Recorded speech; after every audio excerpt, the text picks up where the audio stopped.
Prezados alunos, essa é a nossa primeira aula na nossa disciplina de metodologia da pesquisa no curso de especialização em gestão pública.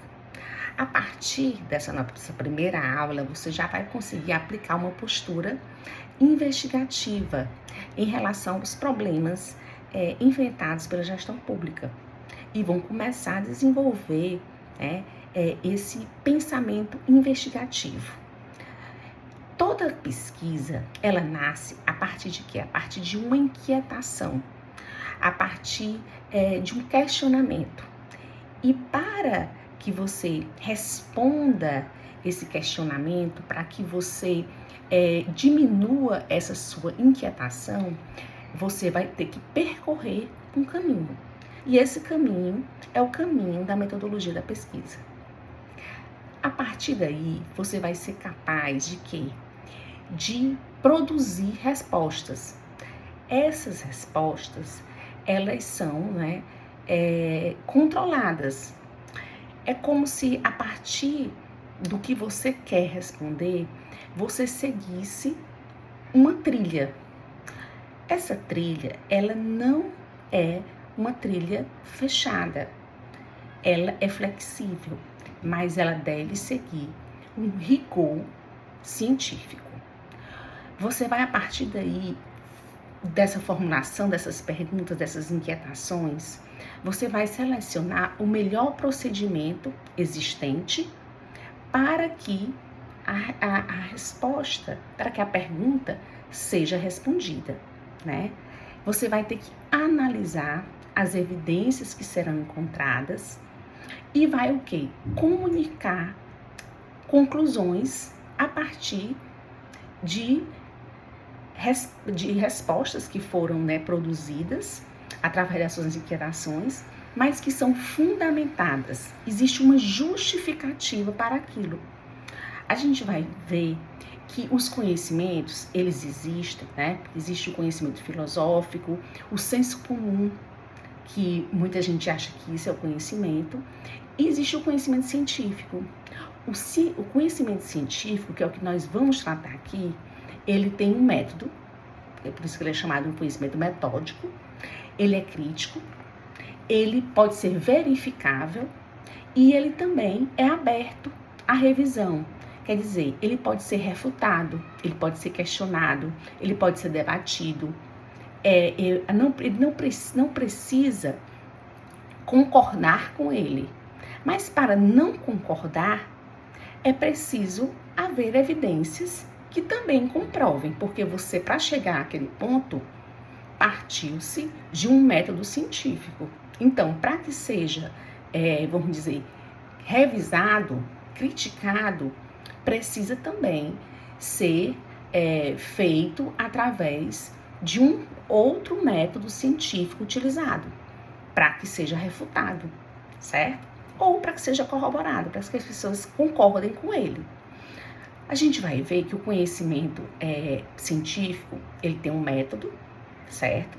Ele explicita qual é o método que está sendo usado, os dados que estão sendo analisados, aquelas informações, de onde vêm aquelas informações, e vai haver uma revisão, né? Essa revisão é para que o conhecimento ele seja sempre desenvolvido, porque o conhecimento ele não para, o conhecimento é sempre progressivo. E para que esse conhecimento ele seja progressivo, porque a humanidade ela não aceita o seu status quo, e ainda bem, né? É preciso que haja o quê? Correções, aperfeiçoamentos. Então, por isso que a ciência ela sempre evolui. Por quê? Porque você não vai concordar com tudo o que lhe dão. Você sempre vai ler aquilo, vai ter pontos que você concorda, mas pontos que você não concorda. E assim é construído o conhecimento científico. E é assim que a humanidade vem avançando. Então, a gente vai verificar como a gente precisa dele. Então, a partir daí, a gente vai começar a verificar que a pesquisa ela é capaz de transformar problemas públicos em conhecimento útil para que se tenha o quê? Soluções. Para que a partir daí você possa propor soluções, né? E essas soluções, elas venham futuramente a se transformar em quê? Em políticas públicas. Né? Então você vai verificar uma realidade, identificar uma situação que precisa de uma compreensão, certo? Fazer as perguntas para que exista realmente uma compreensão daquela situação, e você vai começar a subsidiar, né, decisões, serviços e políticas públicas para solucionar aquele problema. Então vocês verificam como é importante esse conhecimento para que a gente possa ter uma sociedade melhor. Então, na gestão pública, né, a pesquisa, ela ajuda a decidir. Ela vai diagnosticar, né, compreender os contextos, né, e as dimensões dos problemas, e vai começar a propor melhorias, intervenções sustentadas por evidências. Então, não vai ser uma sugestão baseada no seu achismo. Verificou-se através de estudos, através de evidências, que aquilo teria resultados. E a partir disso, você vai começar a resolver problemas públicos, certo? Então, antes, né, você vai ter o estado anterior e o estado posterior, né, àquela sua pesquisa. Você vai começar a verificar, bem, eu estudei aquela situação, aquele problema, e a partir daí, qual foi a conclusão que eu tive? Quais foram as evidências que eu encontrei, né? E como, né, eu vou contribuir para essa melhoria? Então, até os textos que você vai verificar, vai procurar, porque você vai precisar de referenciais, que a gente chama de referenciais teóricos, né? Que vão fundamentar a sua pesquisa, porque eles são necessários. Todos os artigos, os estudos que você vai procurar, você vai ter um olhar direcionado. Aquele artigo ele tem um problema, ele resolve um problema parecido com o meu, ele vai me subsidiar para que eu resolva esse meu problema, né? Esse texto, ele contribui com a minha investigação. Então, tudo isso deve ser mensurado, né? Deve ser pensado, colocado, para que ele consiga, né, trazer aquelas fontes de dados que vão servir, né, como um embasamento, como argumentos, para que você possa, assim, utilizá-los dentro da sua pesquisa. A gente sabe que para que essa pesquisa ela tenha qualidade, ela precisa ter ética. A ética, ela não é algo que você pode ter como um apêndice, como algo que você seja um acessório. Ela é fundamento de toda pesquisa científica. Então, todas as pesquisas científicas, elas têm, né, rigores éticos.